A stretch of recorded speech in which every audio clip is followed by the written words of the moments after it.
Cleaning up of and organizing the gradebook, as I mentioned on Pronto, and I decided to record this video to give you a little overview. I've also created a grade calculator tool to help you do some what-if analysis specific to our course's grading policy, and I'll show you how to use that now. So you see I'm in student view, so I have some sample data here. In Canvas, if you click on grades, it should take you to a page that looks like this. And basically, let's see, you can change the arrangement of how these are done. So I think it defaults to due date, but now I've gone by assignment group. This should break them up into groups. And it looks like what it's doing is listing the homeworks first. So if you scroll, you get all the assignments in the gradebook, and there's a ton of them because every MyLab assignment shows up here. And so there's a category, assignment category called homework, and it's weighted 25% of your grade. That's shown here.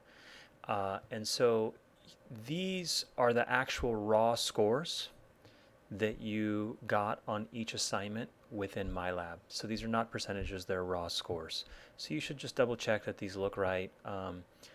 And all of those count as homework, including the practice tests and the mastery homeworks. So this should be up to date with everything that we've done so far. After that, it looks like they're grouping the discussions. So there's going to be 3 discussions total. I've just lumped them, including the project, lumped them into a discussions category. If I scroll up here, the discussions are going to be weighted 20%. I think the first day of class I had broken out projects and discussions, but the weight didn't change. I just lumped them into one category. I think it becomes a little more forgiving given our fast pace and all the stuff that's going on. So I think it's a little bit better that way. So then there's these 3, and those are the discussions, and those are out of 20 points. So far, only the first one has been graded because the hypothesis testing one still has some time to do your responses to classmates. So I don't have a score there for yours either. And then there's the tests, and those show up twice in the Canvas gradebook. Once with raw test scores, where exactly the way they show up in MyLab. Now those are raw numbers of points, and what I've done is I've converted them to percentages, and that's why I created these assignments called test number 1%, test number 2%, test number 3%. And what that does is it makes the weight of each test equal to every other test. And then down at the bottom, well, there will be a final exam. It's not here yet, but down at the bottom it gives the categories. So the homework category, this hypothetical student has 93.83. Those are the points. Discussions has 100%, tests has 84.81%, and then the final exam has not been graded yet. And if you take the weighted average of these 3 according to the weights defined here, and then divide by 75%, since the final exam is not included, that should be the overall score. And that should be pretty indicative of what's going on. Again, you're not counting this imported assignment category, and you're not counting raw test scores. The problem with this, and actually Canvas allows you to do some what-if analysis, but I can't find in the Canvas gradebook how I could create my drop policy. And the drop policy is that the final exam, once we have scores for it, will replace the lowest test score. And that happens automatically, and it only happens if it's to the benefit of each student, so student by student. So what I've done is I've made a grade calculator as an Excel worksheet, which I will post within Canvas and send you a link to on Pronto.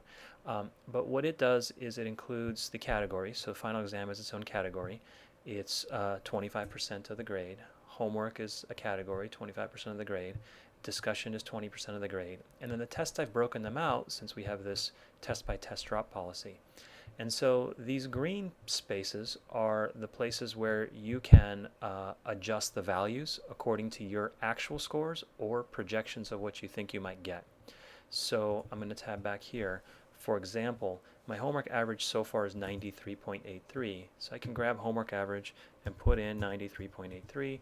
If that's what I've been doing so far, it's probably likely I'll be able to keep that up for the next week. So I'm just going to let that stay as is. My discussion average here is 100. I just care that you're really doing them, but if you miss some, you should really think about what you can put in here. But I'm going to go ahead and put 100 in. My final exam is completely unknown yet, but let's take a look at my tests. So I'm going to be looking at percents, these percent assignments. And what I've done here is I assumed I got 85 on the first one. I missed the second one, and I got 84.62 on the third one. So I had 85, 0, 84.62, and this one has not occurred yet. So I have to come up with a projection for that one. Maybe you have taken it and you've already done it because it is open now, but let me just come up with a projection. A safe one is that it should be about the same as my previous ones. So I'm going to go ahead and put 85 there. What happens is the grading sheet, now the blue areas you should not be messing with, those happen automatically. The grading sheet will compute the test average as a straight average, 4 tests, zeros count, and then it will compute the test average as the top 3 tests with the final exam replacing the 4th test. So you can see, because I had a 0 down here and the final exam score that I put is much higher than 0, this column J, test average of top 3 tests, is much higher than the test average of 4 tests, right? So then the spreadsheet will just take the maximum of these two, and it will use that in the final grade calculation, which it computes here. And so if these are the projections that I put in, so far I'm projecting this value, which is test 4, since it hasn't occurred yet. I'm making some minor projections on homework, and on the big one is I'm projecting a final exam of 80%. That would come out to 89%. Once you've taken test 4, and you know if you're going to do the rest of the discussions in the project, you have a pretty good score on that, you can really have a pretty good view of what all these values are, and then really play with this one to see what would come out, depending on how you do on the final exam. One quick note on these final scores: what I've published in the syllabus is that it's a straight scale. 90 or above is an A, 80 or above is a B, etc. What I do is guarantee that it won't get harder than that, but I do reserve the right to make it slightly easier than that. One of the things is I can't give pluses and minuses, so I don't want people having really close by scores that have very different letter grades. And so I look for gaps. I take all the scores in the course after all the grades are in and all this drop policy is applied, and I look for gaps. I put them in order, take away the names, and look for gaps in the data. So it might be that an 89 turns out to be an A. It might not. It depends. If you get a 90, you don't care about that sliding because a 90 will be an A regardless. The other note is what I actually do when I compute your homework scores is I drop about 3 to 4 assignments worth of points. So that's hard to do in Canvas because these are raw scores. But basically what I do is take a spreadsheet of all of the raw scores of homework, figure out what a homework average will be, how many points an average assignment is worth, and then I just literally deduct about 3 or 4 assignments worth of points from the denominator when I compute a homework average. So here the calculation is kind of shown. In my test data I had 775 points out of a possible 826. I'll probably just reduce that 826 by, I don't know, 30 points, 40 points, whatever 3 to 4 homework assignments is on average.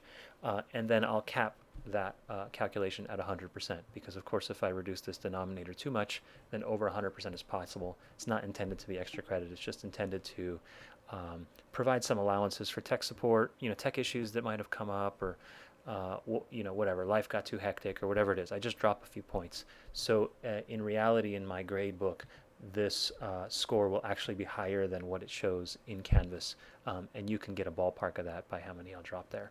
So anyway, I will post this spreadsheet so you can actually download it and modify these green values yourself, and do some what-if analysis for yourself. Please do take a look through the grades, make sure they look right, make sure they're reflected the way they come from Canvas, the way they show up in Canvas, the way they come from MyLab, and just direct message me or email me if you have any questions or you want me to look into anything. I wish you the best for this weekend, and I will see you in a live proctoring session on Tuesday at 9 o'clock in our usual place, which is the Confer Zoom link here. So 9 a.m. for the first part of the final exam. You also do have test 4 currently open. in a couple more days on that. So take a look at the calendar and be mindful of those deadlines. And then the project discussion has a deadline that's coming up next week as well. So let me know if you need anything. Let me know if you want some mini videos created or whatever it is. And be well. Okay, thanks.